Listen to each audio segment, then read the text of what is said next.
ជំរាបសួរខ្ញុំបាទឈ្មោះសឹមយុនជាងជាគ្រូបង្រៀនបច្ចេកទេសផ្នែកព័ត៌មានវិទ្យានៅវិទ្យាស្ថានពហុបច្ចេកទេសភូមិភាគតេជោសែនសៀមរាបក្នុងឆ្នាំសិក្សាថ្មី2025-2026នេះបងប្អូនដែលចង់ចាប់ផ្ដើមអនាគតថ្មីសិក្សាលើជំនាញវិទ្យាសាស្ត្រកុំព្យូទ័រទៅលើផ្នែក Networking និង Programming ដោយគិតថ្លៃ 100% ដែលមានអាហារូបករណ៍ចំនួន200កន្លែង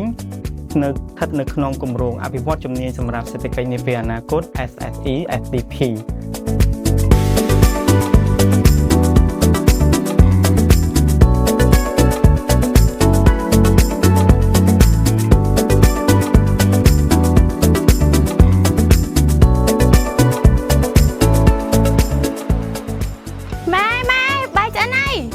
កូនសុំតែដាក់ពេលចុះឈ្មោះចូលរៀនសិន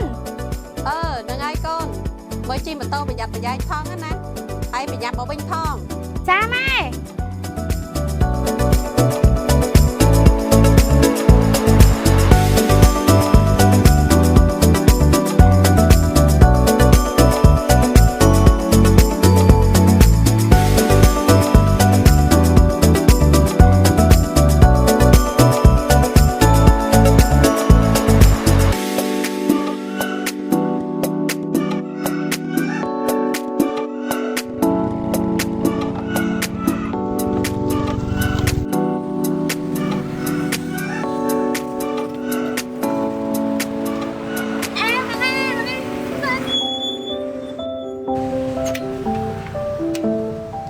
ម៉ាឡាឯងតាណានឹងអត់ទៅចុះឈ្មោះចូលរៀនបន្តទេអី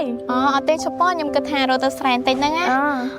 ដូចឯងនឹងស្រាប់ហើយគ្រូសាស្ត្ររបស់ខ្ញុំមកលំបាកខ្លាំងណាអត់មានប្រាក់សម្រាប់បង់ថ្លៃការសិក្សាតទេចុះឈប់ប៉ឯងសិក្សានៅសាលាណាវិញតែម៉ាឡាឯងកុំបារម្ភអីពួកយើងសិតតែជាកូននៃកសិករហើយមានជីវភាពលំបាកដូចគ្នាប្រកាសជាយកអារម្មណ៍ឯងប៉ុន្តែថ្មីនោះគ្នាបានទទួលព័ត៌មានសិក្សាតាមបណ្ដាញសង្គមពីវិទ្យាស្ថានពហុបច្ចេកទេសភូមិភាគតេជោសែនសៀមរាបដែលនឹងផ្ដល់ជូនអាហារូបករណ៍ 100% ចំនួន200កន្លែងទៅលើជំនាញវិទ្យាសាស្ត្រកុំព្យូទ័រសិក្សាដោយគិតថ្លៃនៅក្នុងខេត្តសៀមរាបយើងនោះជប៉ុន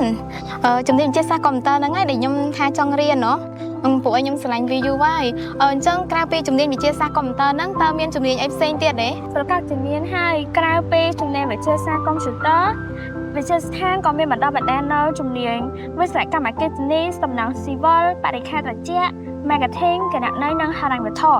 ហើយក៏មានបណ្ដុះបណ្ដាលនៅវគ្គខ្លីសិក្សារយៈពេល4ខែទៅលើជំនាញ IT Programming និង IT Networking ដែលផ្ដល់អត្ថប្រយោជន៍ខ្ពស់ទៅលើនិស្សិតស្រីដូចជាពួកយើងអញ្ចឹងហើយក្រៅពីរៀនចប់វិទ្យាស្ថានក៏បញ្ជូនកម្មសិក្សា